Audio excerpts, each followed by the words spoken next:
Assalamualaikum warahmatullahi wabarakatuh. Alhamdulillah wa syukurillah. La haula wa la quwwata illa billah. Allahumma salli wa sallim ala nabiyyina Muhammad wa ala alihi wa ashabihi wa mawalah, amma ba'du. Hadirin wal hadirat rahimakumullah. Pada kesempatan ini saya ketengahkan tentang sholawat. Ya. Itu kalau di dalam 14 kitab hadis. Nah, gitu ya. Oh, 9 cuma ya. Jadi yang 5 belum saya masukkan ini. 9 kitab hadis itu ada 187 yang memuat tentang sholawat itu. Ya. Kitab Bukhari 11, Sahih Muslim 9, Abu Dawud 19, Sunan Tirmidzi 18, Sunan Nasa'i 24, kemudian Sunan Ibnu Majah 17, kemudian Musnad Imam Ahmad 72, lalu Muwatta Malik itu 8 dan Sunan Darimi itu 19. Jadi jumlahnya 187 tentang sholawat. Ini yang 5 kitab hadis belum saya masukkan di sini. Nah, lalu seperti apa petunjuk yang sebenarnya sholawat itu? Ini kan masih juga sebetulnya masih ada yang perlu dibenahi juga ini. Menurut saya berdasarkan hadis ini. Satu, ya, sholawat malaikat kepada manusia. Di malaikat itu bersholawat itu yang. Ya, anna Rasulullah sallallahu alaihi wasallam qala, sesungguhnya Rasulullah sallallahu alaihi wasallam bersabda, al malaikatu tusalli ala ahadikum madama fi musallahu alladzi shalla fihi. Malaikat itu bersolawat atas seseorang di antara kamu selagi orang itu berada di tempat sholatnya di mana ia sholat. Jadi kalau orang itu berada di shaf pertama di belakangnya imam persis, selagi duduk di situ malaikat bersolawat. Allahumma sholli ala, umpamane namanya Farid ya, Allahumma sholli ala Farid. Ya. Orang yang duduk di shaf paling belakang, shaf 4, 5 orang dari sebelah kanan, setelah assalamualaikum, lalu zikir di situ sampai doa. Selagi itu malaikat mendoakan. Tapi kalau bergeser sudah tidak. Tetapi malam yuhdis, selagi juga belum hadas, belum batal. Ya. Taqulu, malaikat itu, Allahumma firlahu, Allahumma arhamhu. Ya Allah, ampunilah dia dan kasihanilah dia. Di sholawat ini maknanya adalah doa. Di sholat kita yang lakukan subuh tadi itu maknanya kan doa dan sholawat. Sholawat maknanya juga doa. Tahu secara praktis semua sholat itu ada 2 isinya, memuji dan berdoa. Apa umpamanya Allahu Akbar itu memuji, Kabira walhamdulillahi memuji. Allahumma ba'id berdoa. Dan terus sampai salam itu isinya adalah memuji dan berdoa. Nah, kata-kata doa itu juga menggunakan kata sholat. Dengan demikian, malaikat itu ternyata senantiasa mendoakan atau bersolawat. Nah, kalau bersolawat harus ada atas. Ya, solawat harus ada atas. Artinya apa? Solawat itu karena doa itu kepada Allah. Jadi, Allahumma ya Allah, irfir, ampunilah lahu kepadanya. Allahumma ya Allah, irhamhu, kasihanilah kepadanya. Itu terus menerus seperti itu. Jadi sholat lalu kelepat itu jangan dilakukan kecuali memang terpaksa dan tergesa-gesa. Nah, gitu ya. Nah, sebaiknya tetap duduk di tempat agar malaikat itu senantiasa Allahumma gfir lahu, Allahumma arhamhu kepada kita semua. Ya. Jadi pindah posisi duduk itu kalau memang sudah posisi sehabis doa. Nah, kayak itu ya. Itu pelajaran yang pertama tentang sholawat dari 187 ini. Ini diriwayatkan oleh Bukhari, Abu Dawud dan Nasai. Nah, jadi 3 ya.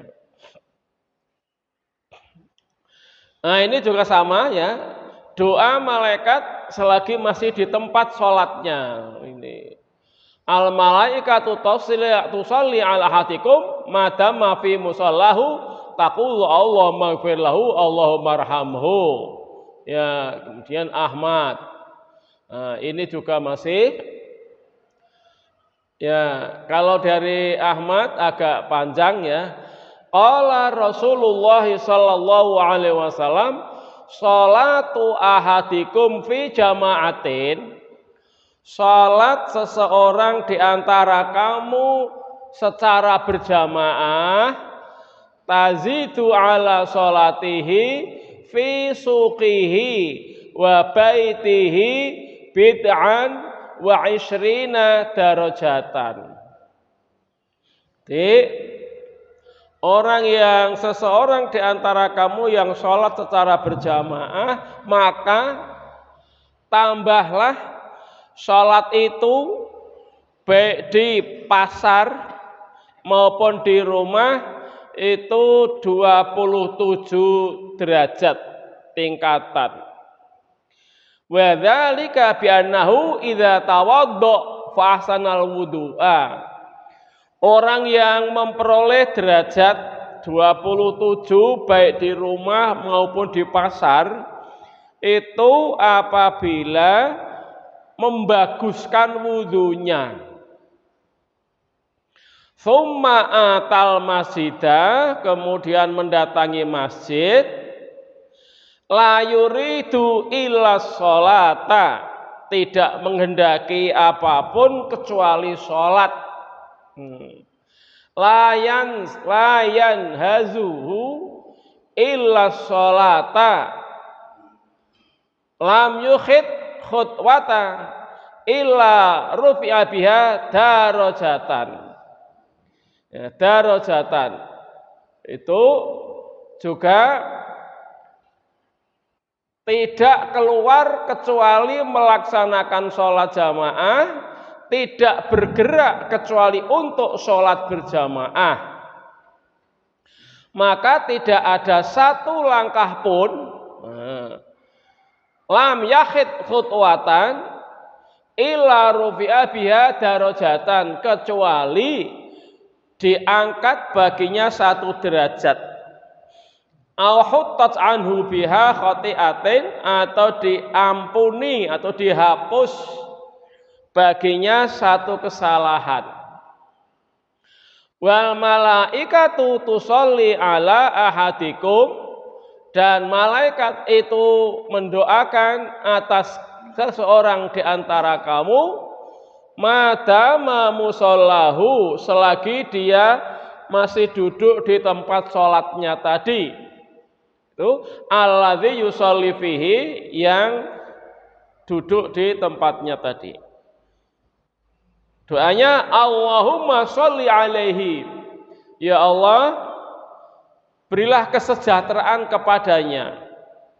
Allahumma arhamhu, ya Allah kasihanilah kepadanya. Malam yuhdis fihi, selagi belum batal, belum hadas di tempat duduknya itu. Malam yu'dzi fihi, ya, selagi tidak menyakiti orang lain di tempat duduknya itu tadi.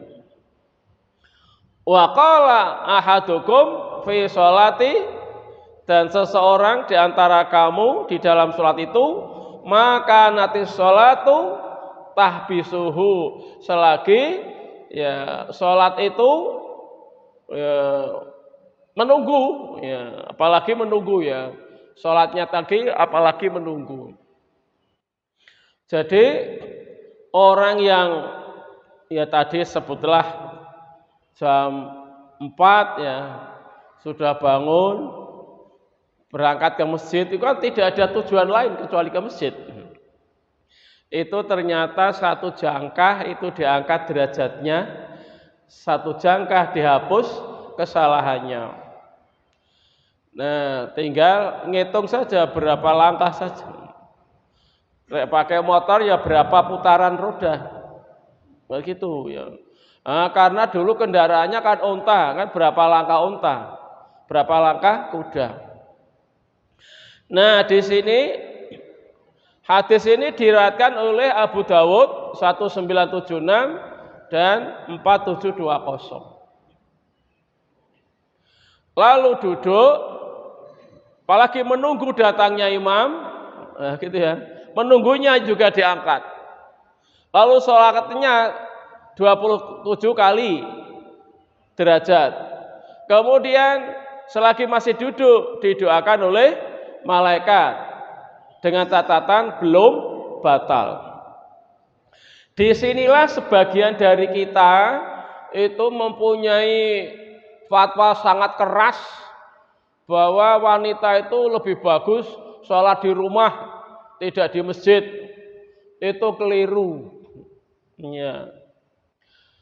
Laki-laki maupun perempuan itu jauh lebih bagus sholatnya di masjid. Ya. Nek sholat di rumah tidak mungkin akan dihitung per jangkah, per langkah. Tidak mungkin akan dihapus per langkah karena ra lunga kok ning omah. Nah, ketika masih di rumah, dari tempat wudhu sampai ke musola pun tidak dihitung berapa langkahnya untuk didoakan malaikat, di rumahnya kok. Jadi jauh lebih bagus sholatnya di masjid. Dan pasti lebih tumuk ninah sholat di masjid. Pasti. Karena apa? Ngikuti sholat imam. Kalau imamnya membaca wasyamsi wa duhaha dibandingkan dengan membaca wal asri, itu jelas ayatnya lebih banyak wasyamsi wa duhaha. Orang yang dipilih menjadi imam itu pasti bacaannya lebih bagus. Orang yang menjadi imam itu sholatnya pasti tidak tergesa-gesa. Jadi tidak mungkin itu sholat di rumah itu lebih bagus daripada sholat di masjid. Nah, itu saya mengingatkan kawan-kawan ya mungkin dari Salafi, itu perempuan yang paling bagus sholatnya di masjid, itu salah. Ini hadis ini membuktikan. Ya, jadi terlalu banyak keutamaan sholat itu di masjid dibandingkan di rumah. Itu ya yang kedua. Di Diingat sholat sama dengan doa, doa sama dengan sholat. Jadi malaikat itu mendoakannya.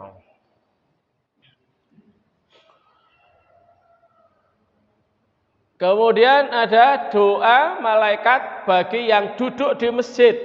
Nah, duduk di masjid aja ya. Qala Rasulullah sallallahu alaihi wasallam, sholatur rajuli fi jama'atin, sholatnya seseorang secara berjamaah, tazidu ala sholati fi baitihi wa sholatihi fi suqihi bid'an wa isrina darajatan. Itu sama seperti tadi ya. Itu bahwa baik di rumah, pasarnya itu dilipatkan 27 kali. Ya, sama ya, ina'adhukum. Cuma disebutkan doanya Allahumma firlahu, Allahumma arhamhu, Allahumma tub alaihi. Ya Allah, terimalah tobat atasnya. Malam yu'dhifi, malam yuhdis fihi, selagi tidak membuat kekecewaan pada orang lain. Nah, umpamane membuat kekecewaan itu apa? Orang pada khusyuk semua tiba-tiba mendesak, suaranya keras, semuanya kaget. Nah, gitu ya. Itu menyakiti orang kok di masjid. Nah, itu contohnya seperti tadi. Dia orang habis sholat itu pasti ya astagfirullahaladzim. Tidak ada yang tidak khusyuk. Tiba-tiba membentak, itu namanya menyakiti orang. Nah, yang riwayat siapa ini ya? Ahmad 71217773 itu ada tambahan Allahumma arhamhu, Allahumma tub alaihi, malam yu'dhi fihi, malam yuhdis fihi. Ya Allah, kasihanilah dia. Ya Allah, terimalah taubat dia. Ya Allah, ya kan gitu ya. Ampunilah dia. Itu doa malaikat. Nah, di sini juga mengoreksi kepada sebagian di antara kita, ya laki-laki ya salafi ya, itu mohon maaf ya. Itu sering keras faktanya tuh. Jadi istighfarnya astagfirullah, astagfirullah, cuma begitu saja.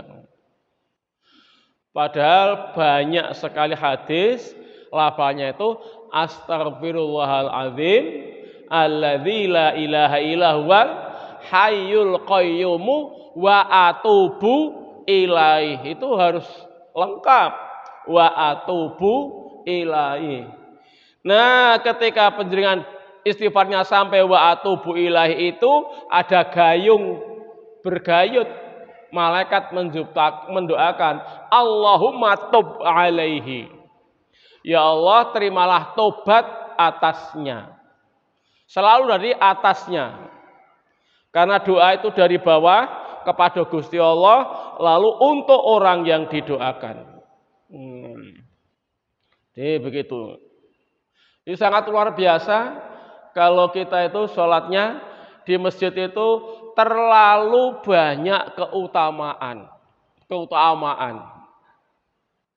Nah, dari sinilah lafal istighfarnya saja harus lengkap.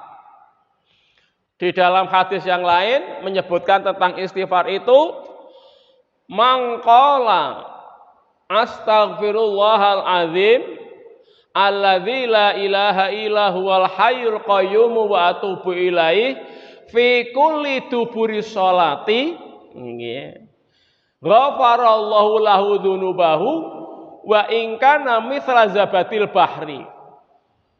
Siapa yang membaca atau berdoa ya, siapa yang berdoa, siapa yang beristighfar, astagfirullahaladzim alladzi la ilaha illa huwal hayyul qayyum wa atubu ilaihi, di setiap sehabis sholat. Ghafarallahu lahu dunubahu, maka Allah akan mengampuni dosa-dosanya. Banyak dosa-dosanya. Meskipun sebanyak buih di lautan. Buih itu umpluk. Nah, hadis ini saya hitung dari 9 kitab hadis itu ada 21 kali. Ya. Jadi lagi-lagi kalau tadi kemarin salawatnya hanya astagfirullahaladzim, astagfirullahaladzim, astagfirullahaladzim 3 kali begitu. Tolong sekarang dilengkapi bagi yang belum lengkap. Yang sudah lengkap tinggal melestarikan. Astagfirullahaladzim alladzi la ilaha illa huwal hayyul qayyum wa atubu ilaihi. Akan lebih sempurna ya sholawat yang demikian itu. Doa malaikat kepada yang membaca 3 ayat terakhir surat Al-Hasyr. Ya, gitu. Surat Al-Hasyr tuh kita sering ya mendengar imam itu di dalam sholat itu membaca 3 ayat dari surat Al-Hasyr. Yang ayat itu saya dulu hafal, iki lupa napas ngene iki. Menjelaskan Asmaul Husna ya. Ya, bukan Asmaul Husna. Anin Nabi sallallahu alaihi wasallam, dari Nabi Muhammad sallallahu alaihi wasallam qala man qala hina yusbihu salasa maratin, barang siapa yang membaca di waktu subuh salasa maratin 3 kali, a'udzu billahi samii'il alim minasyaitonir rajim. Itu dimulai dari ta'awudnya lengkap begini. Jadi a'udzu billahi samii'il alim minasyaitonir rajim wa qara'a salasa ayatin min akhir suratil Hasyr, dan membaca 3 ayat terakhir dari surat Al-Hasyr. Nah, wakalallahu bihi sab'ina alfa malakin, Allah mewakilkan kepada 70.000 malaikat yusalluna alaihi, yang mereka itu bersolawat atasnya hatta yumsiyah, sampai sore. Ya, itu nanti dibuka, ini saya pas lupa kalau begini ini ya. 3 ayat surat terakhir ini. Kalau bacanya pagi-pagi, bagaimana terapannya? Kalau penjenengan hafal sambil mendengarkan saya, lalu membaca ayat juga bisa.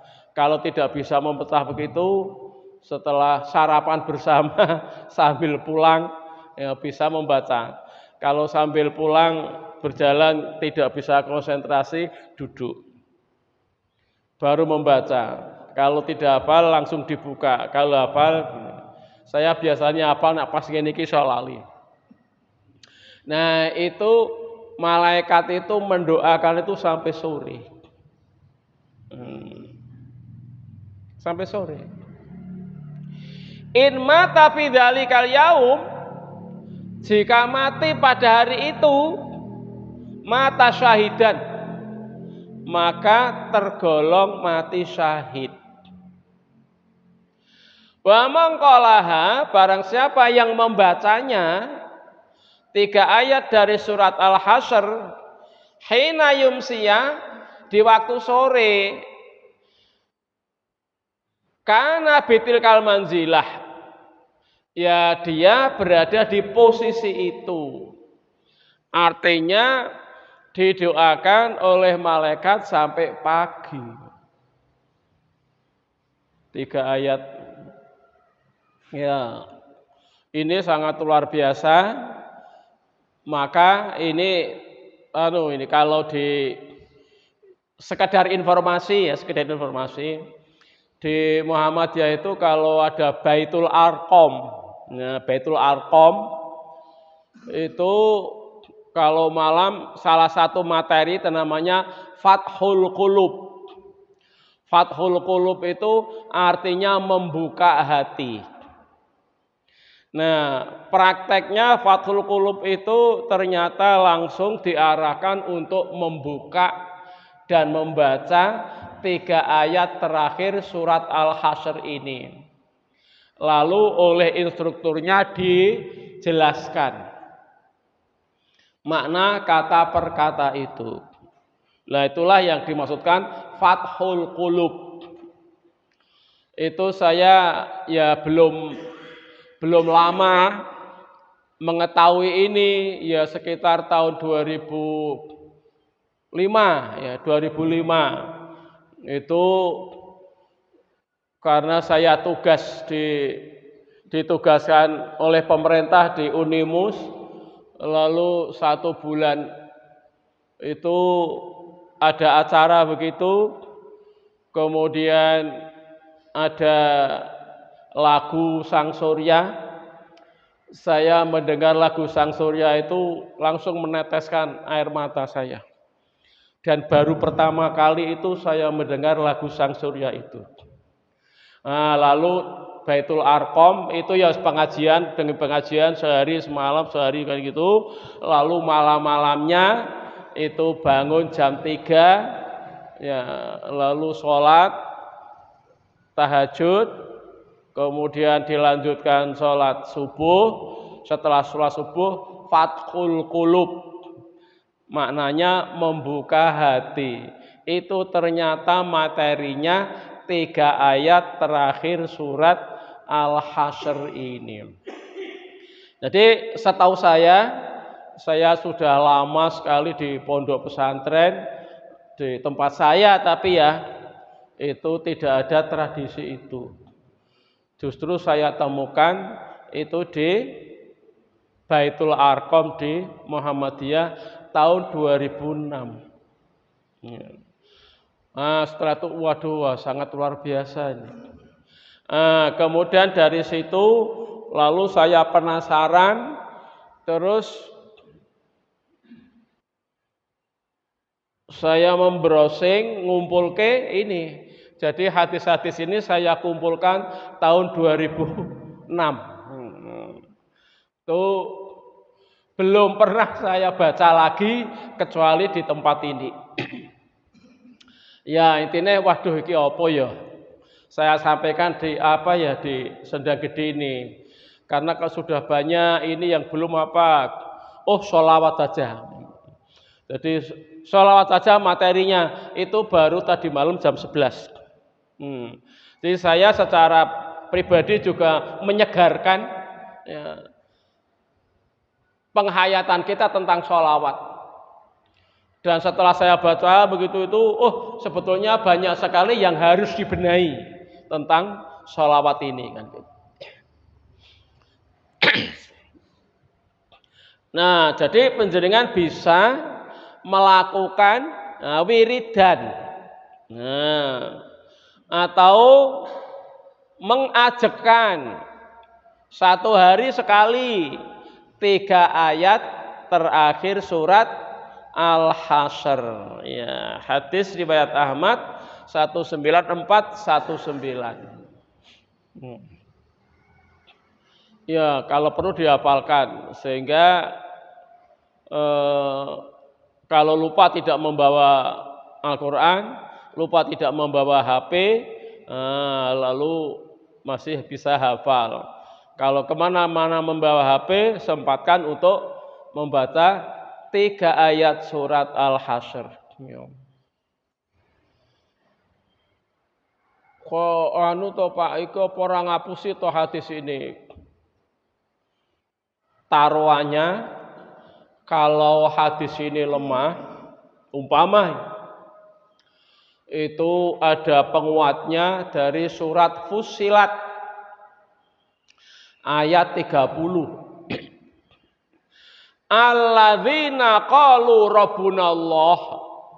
Jadi innalladzina qalu rabbunallah, sesungguhnya orang-orang yang berkata bahwa Tuhan kita adalah Allah, tsumastaqamu, kemudian istiqomah, konsisten, ya, konsisten mengatakan Tuhanku adalah Allah, tatanazzalu alaihimul malaikatu, maka malaikat akan senantiasa benar-benar turun alaihim, kepada orang yang membaca Tuhanku adalah Allah. Jadi orang yang Tuhan kita adalah Allah itu ternyata kemana saja didampingi oleh ribuan malaikat. Nah, ribuan malaikat itu dijelaskan dalam hadis itu ternyata 70.000 orang per orang. Nah, Tuhanku adalah Allah, baik di tengah-tengah masjid sampai di tempat yang paling kotor yaitu toilet.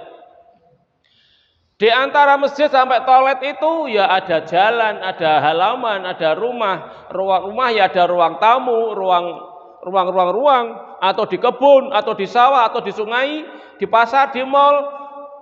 Tuhanku selalu Allah. Banyak orang yang ketika di mal, di pasar itu lepas dari Tuhannya. Banyak. Nah, itu kalau ruang-ruang. Kalau situasi, banyak orang yang situasi 5 tahunan lepas dari Tuhannya. Ya, penerima sogoan 150.000, itu kan lepas itu. Nah, kalau lepas, maka yang mendampingi bukan malaikat.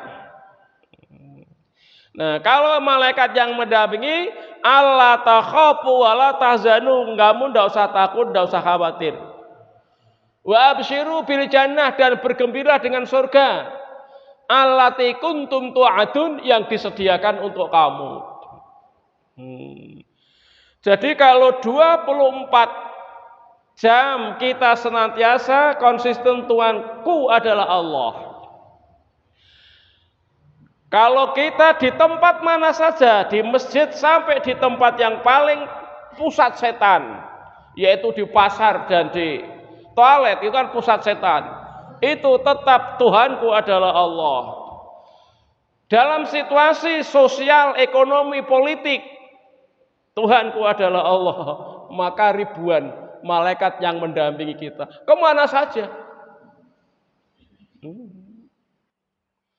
Dan selalu membisiki, Allah takhafu wa la tahzanu absyiru bil jannah.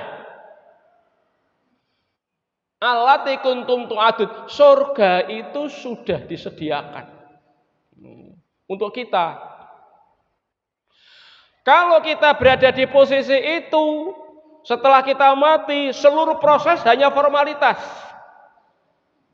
Hanya formalitas. Jadi ada orang yang setelah kita mati dari dunia ini sampai menuju puncaknya surga itu, ada yang hanya sekedar formalitas. Upama dihisab ya hisaban yasira, maklap ngono bijine akabeh. Hisaban yasira. Tapi ada orang yang hisaban yasira langsung neraka. Siapa? Ya orang kafir. Mana dalilnya? Surat Yasin ayat 70. Liyundzira man kana hayyan. Liyundzira supaya ngelekake man ing wong kana kang ana sapa wong ana iku hayyan urip. Liyundzira man kana hayyan urip. Nah, kata hayyan itu isim nakirah, lalu sing dimaknani urip itu apa nih? Urip akale, urip rasane, urip keyakinane, ya urip nyawane seneng awak. Jadi Al-Qur'an itu sebagai peringatan orang yang masih hidup. Wa yahiqqa lan dadi hak, dadi bener Al-qaulu sabda atau firman alal kafirin ing atase wong kafir. Dadi wong kafir ku SK nerakane wis dadi. Mati karena eksekusi. Bukan gitu. Iya. Nah, kita ini selalu mengartikan Yasin, tetapi penghayatannya kurang. Pemahamannya kurang. Lah, ayat 70 seperti itu. Liyungdhira man kana hayyan, untuk memberikan peringatan kepada orang yang hidup. Wa yahiqqal qaulu 'alal kafirin, dan tetaplah perkataan atas orang-orang kafir. Lalu bahasa sekarang SK nerakanya itu sudah jadi. Nah, kalau untuk yang surat Al-Hasyr ayat 3, surat terakhir ini bukan SK, tapi sudah disediakan. Oh, itu. Loh, yang namanya makanan itu kalau sudah disediakan di meja, kan orang dadak nganggo SK. Wes dadi karo nyantap. Lah ini kita seperti itu. Maka akan sangat bagus kalau di antara kita itu akhirnya wiridan. Wiridan.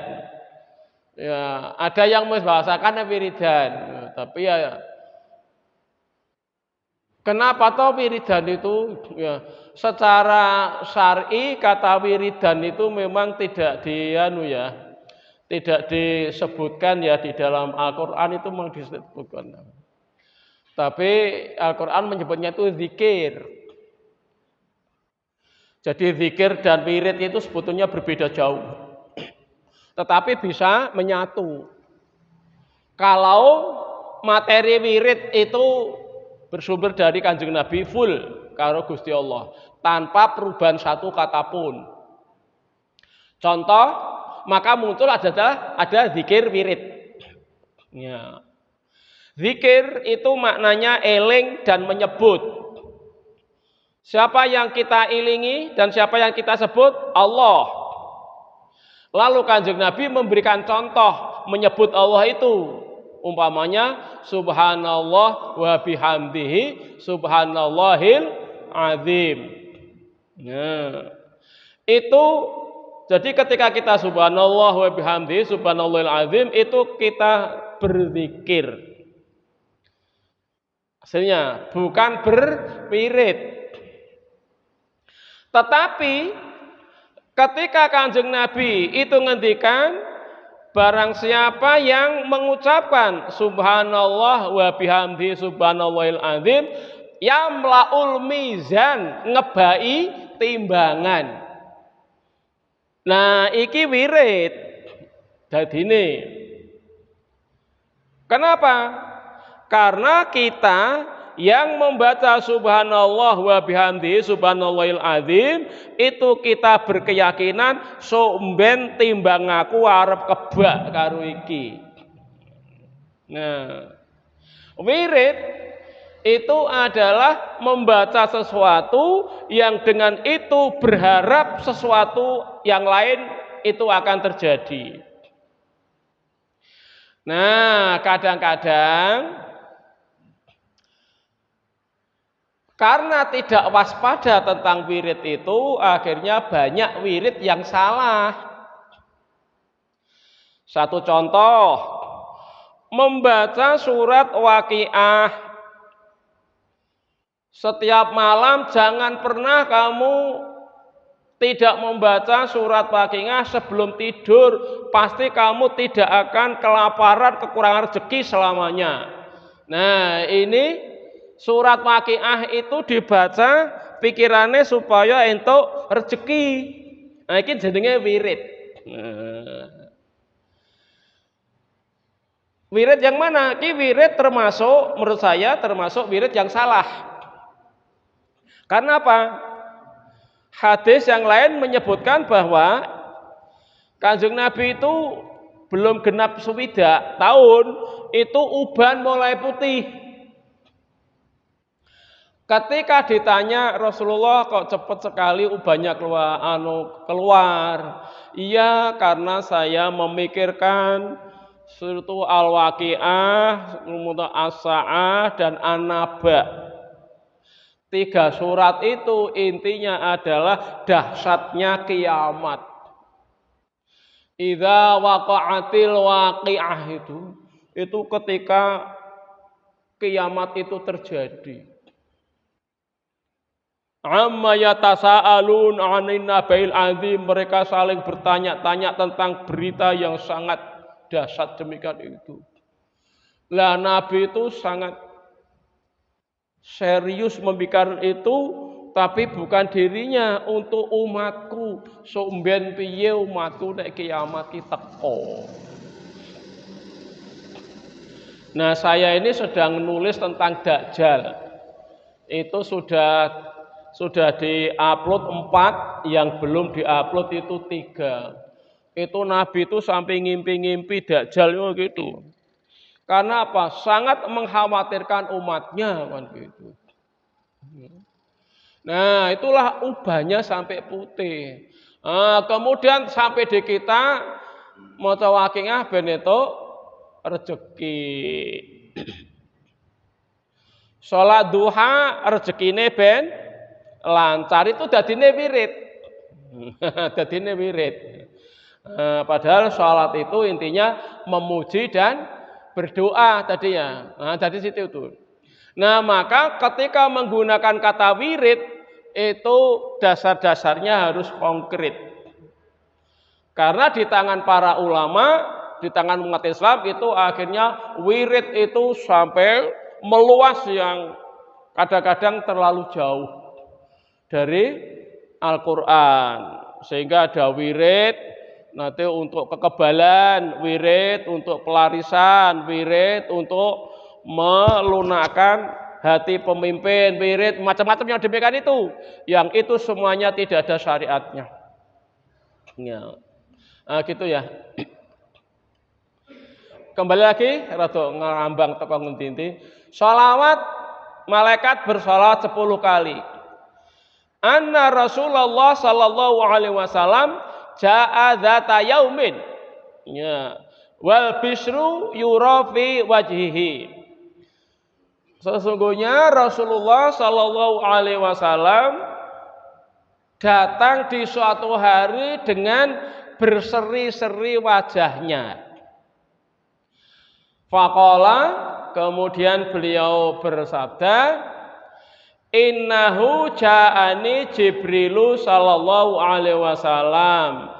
Sesungguhnya Jibril baru saja mendatangiku. Faqala, kemudian berkata, amma yuridika ya Muhammad, apa yang menjadikan kamu ridho wahai Muhammad? Allah usolli alaika, Allah usolli alaika, wahai Muhammad, gitu ya. Tidakkah kamu ridho seseorang bersolawat kepadamu kecuali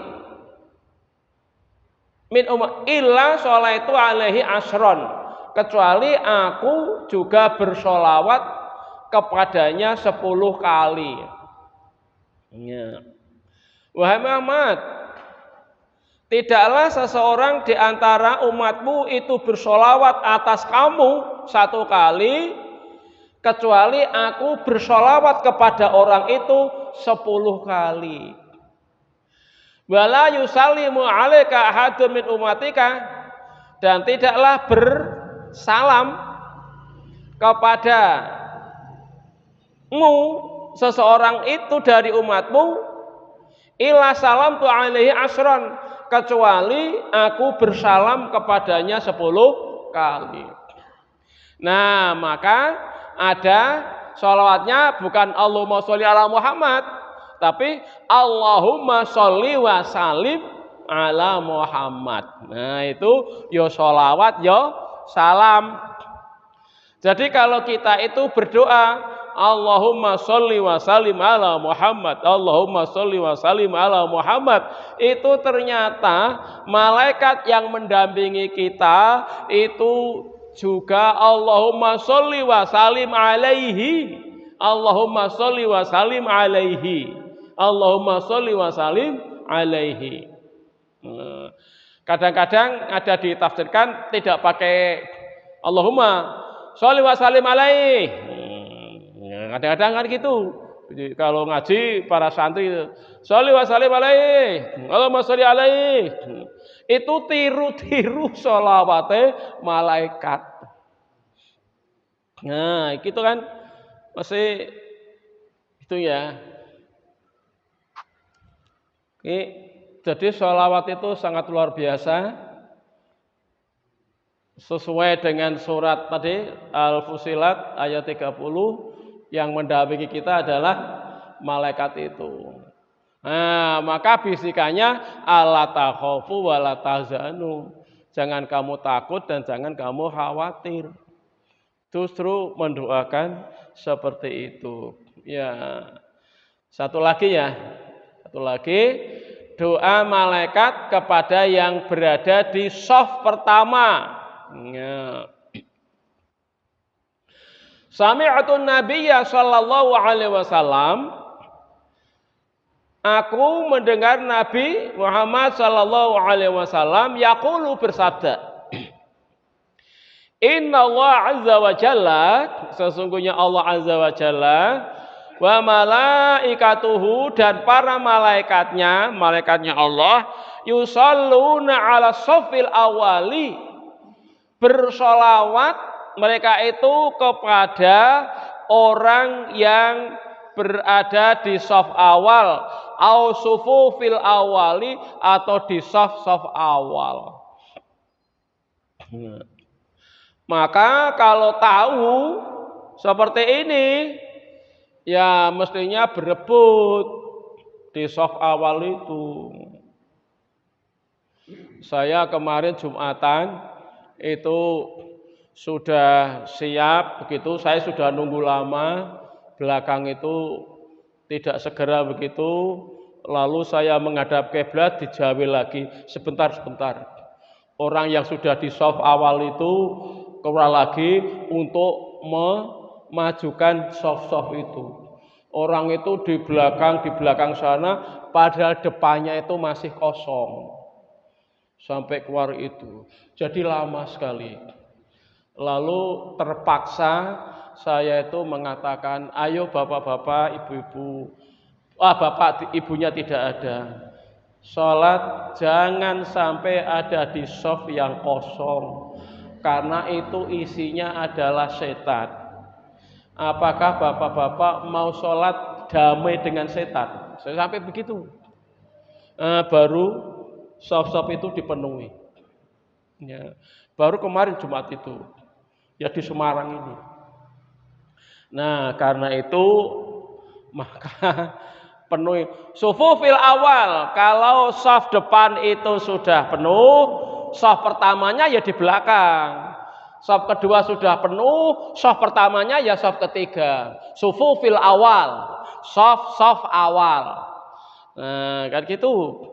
Jadi kalau kita datang belakangan lalu menempati shaf yang kosong, disitulah malaikat mendoakan.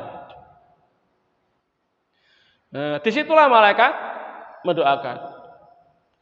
Karena itu ya jangan sampai mau sholat berjamaah kita diingatkan oleh yang lain. Nah, ketika diingatkan oleh yang lain itu kadang-kadang membuat sakit orang lain.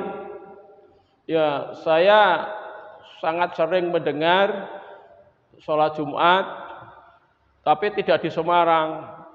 Itu rapat, maju, keras. Ya memang sulit. Tetapi orang yang sudah berada di shafnya itu sakit hatinya. Sholat nesu. Ya, saya juga pernah itu akhirnya orang masjid itu pernah aku tuh. Waduh. Piye to ya sholat kok nesu yo. Iya. Rapat, keras. Nah, kalau yang demikian itu meskipun niatnya itu baik, bendo entuk sholawate saka malaikat, tapi di satu sisi menyakiti orang. Nah, makanya kalau jadi imam itu ya kalau di Mekah lo ya sawu sufufakum atau istawu wala tukhalifu. Itu ya. Tek Arabnya itu hanya lurus loh. Dadi ora gantet sikile kudu gathuk ki ora ono critane. Sing ono itu lurus. Sawu atau istawu. Istawu itu buatlah kamu lurus. Jadi kalau dicontohkan ya itu ya. Dicontohkan itu tumit itu ada berada di batas ini, tumitnya. Ya, tumitnya. Nah, itu pelaksanaan dari istawu. Sufufakum barisan kamu. Jadi berdiri itu ya nyaman. Andaikan rapat itu ya pundak, jangan ndak usah kaki. Nek kerapeten pingko ya kangelan, kok nek sujud. Sujud itu kan kelek iki iso nggo lewat cempe, asline lho ya. Laki-laki perempuan sama. Wah, engko perempuan sujude ditemplekke ngene ben ora kewer-kewer ya keliru juga. Dadi lanang wedok iki sujude mbegagak kabeh. Oh iya nganti iso nggo lewat cempe ra ya kudu. Iki nek ora ombo nggone ya ora iso. Mulane wis pas ukurane sajadah-sajadah iki wis diatur sangat luar biasa baik. Undahlah ndak usah diikuti sikile kudu gantret nek ora di jejerke meneh sesuai mengkang gitu. Iya. Berdiri itu yang nyaman kan tuh nggih. Ini sentilan ke sana ke sini ya untuk melengkapi kesempurnaan ibadah kita. Nggih, sudah jam 6. Ya, mudah-mudahan ada manfaatnya. Ini dari 27 halaman baru 3 halaman ini ya. Ini mungkin ya paling tidak 3 kali ya untuk pertemuan tentang sholawat itu. Nek digenepke wah ya piro iki kan gitu ya. Mungkin besok kalau materi lagi tidak perlu ngembangke kena-kana gitu. Atau yang nganu kok ada kaitannya kok sehingga memperjelaskan gitu. Nah, begitu mudah-mudahan kita lebih sempurna lagi ibadah kita, pengetahuan dan aplikasi kita tentang sholawat semakin akurat, semakin mantap dan faedahnya semakin banyak. Akhirul kalam, billahi taufiq wal hidayah. Wassalamualaikum warahmatullahi wabarakatuh.